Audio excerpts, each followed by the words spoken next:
आता बातमी आहे पंढरपूरच्या वारीची। उपमुख्यमंत्री अजित पवार आणि सुनेत्रा पवार संत तुकाराम महाराज यांच्या वारीमध्ये सहभागी झालेले आहेत। तुकाराम महाराजांची वारी ही बारामतीहून काटेवाडीकडे रवाना झालेली आहे। अजित पवार आणि त्यांच्या पत्नी सुनेत्रा पवार यांच्यासह बारामतीहून काटेवाडीपर्यंत वारीसह चालत जात आहेत। तर दुसरीकडे शरद पवार संत तुकाराम महाराजांच्या पालखीचं बारामतीमध्ये स्वागत करणार आहेत।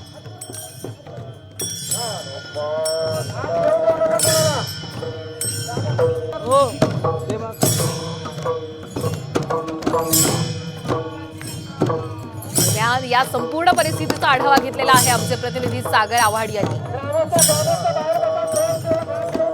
अजित पवार संत तुकाराम महाराजांच्या पालखीमध्ये सध्या चालत आहेत। मोतीबाग ते काटेवाडी अशी या दिंडीचा मार्ग जो आहे यावरती चालताना पाहायला मिळतात। सोबत सुनेत्रा पवारही आहेत आणि आता संत तुकाराम महाराजांच्या पालखीचा विसावा जो आहे तो मोतीबाग या ठिकाणाहून झालेला आहे आणि अजितदादा पालखीमध्ये सहभागी झालेले आहेत। आपण जर पाहिलं तर सहभाग घेऊन वारकऱ्यांना अभिवादनही दादा करतायत।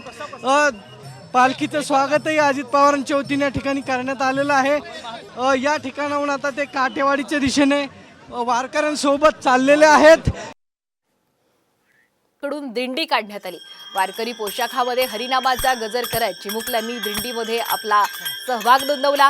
शिक्षकांसह ग्रामस्थ सुद्धा या दिंडी सोहळ्यामध्ये सहभागी झाल्याचं पाहायला मिळालं।